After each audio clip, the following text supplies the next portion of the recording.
শাকিব খানের এই একটি পিকচার সোশ্যাল মিডিয়ায় রয়েছে আলোচনার তুঙ্গে। পিকচারে আমরা দেখতে পাচ্ছি মেগাস্টার শাকিব খানের গলার রগগুলো একেবারে মোটা হয়ে আছে।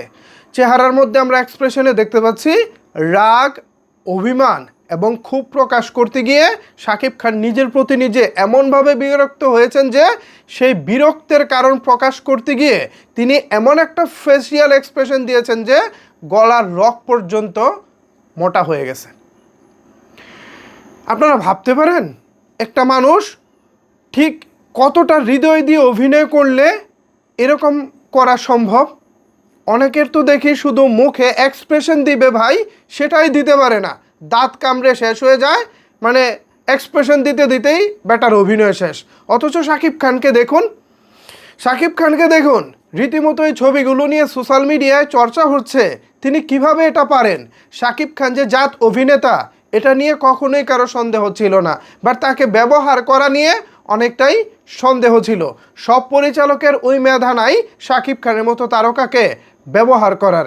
শাকিব খান যে একজন বড় মাপের অভিনেতা এটা আমরা প্রায়ই দেখতাম কলকাতা এবং বাংলাদেশের যৌথ প্রযোজনা সিনেমাতে। শাকিব খান যে সুদর্শন নায়ক, শাকিব খান যে ভালো অভিনয় করতে জানেন এটা আমরা বাংলাদেশি সিনেমায় ভুলেই গিয়েছিলাম। সেই 2016 সালে শিকারি সিনেমা দিয়ে পশ্চিমবঙ্গ তথা কলকাতায় শাকিব খানের যাত্রা এবং প্রথম সিনেমা দিয়েই বাংলাদেশে হইচই ফেলে দিয়েছিলেন তিনি। সবাই ভাবতেছিল আরে ভাই এটা আমরা কোন শাকিব খানকে দেখতেছি, একজন পরিণত শাকিব খান এবং আমাদের শাকিব খান এত সুন্দর। তখন আমরা হাসতেছিলাম। কেন হাসতেছিলাম জানেন? আমরা যারা 2004-05 ওই সময়টাতে আমার স্বপ্ন তুমি সিনেমার শাকিব খানকে দেখেছি, আমরা তো আসলে জানি শাকিব খানের ভিতরে যে কি প্রতিভা রয়েছে। আমরা যারা সুভা সিনেমা দেখেছি আমরা জানি শাকিব খানের ভিতরে কি প্রতিভা রয়েছে। তুমি স্বপ্ন তুমি সাধনা, মা আমার স্বর্গ, এক বুক জ্বালা, এই সিনেমাগুলোতে শাকিব খান কোন লেভেলের অভিনয় করেছেন এটা তো আমাদের জানা। কিন্তু যারা নব্য সাকিবিয়ান বা শাকিব খানকে নতুন করে চিনতেছে, শাকিব খানের নতুন করে ভক্ত হচ্ছেন, এরা তো আসলে এই শাকিব খানকে দেখে অভ্যস্ত না। তো তারা 2016 সাল থেকে অবাক হচ্ছেন। এরপর নবাব আসলো, ভাইজান, চালবাজ, নাকাব, এই সিনেমাগুলো দিয়ে শাকিব খান তার অভিনয়ের জাত চেনালেন নতুনভাবে। তারপর আবার একটু গ্যাপ, 2018 থেকে 2023 দীর্ঘ 5 বছরের গ্যাপ।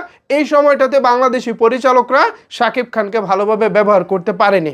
যৌথ প্রযোজনা সিনেমাকে যৌথ প্রতারণা বলে বাংলাদেশে যৌথ প্রযোজনা সিনেমা বন্ধ করে দেওয়ার ফলে শাকিব খান বাংলাদেশি পরিচালকদের আন্ডারে কাজ করতে বাধ্য হয়েছিলেন। কিন্তু বাধ্য হলে কি হবে, তাকে তো সঠিকভাবে ব্যবহার করতে জানতে হবে, সেটা আসলে বাংলাদেশি পরিচালকরা সেভাবে করতে পারেননি।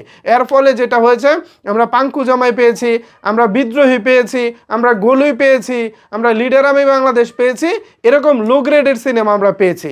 কিন্তু 2023 সালে প্রিয়তমা দিয়ে আবারও শাকিব খানের মেগা কামব্যাক।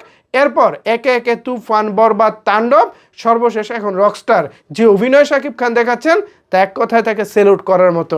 আপনাদের কাছে বিষয়গুলো কেমন লাগছে? এই যে শাকিব খান দিনে দিনে পরিণত হচ্ছেন এবং ভালো ভালো ডিরেক্টররা শাকিব খানের প্রতিভাকে তুলে ধরতে পারছেন, শাকিব খানের অভিনয়টাকে বের করে আনতে পারছেন, এ বিষয় নিয়ে আসলে আপনাদের মতামত কি জানাতে পারেন আপনার মতামত নিচের কমেন্টস বক্সে। ধন্যবাদ সবাইকে এতক্ষণ আমার সাথে থাকার জন্য।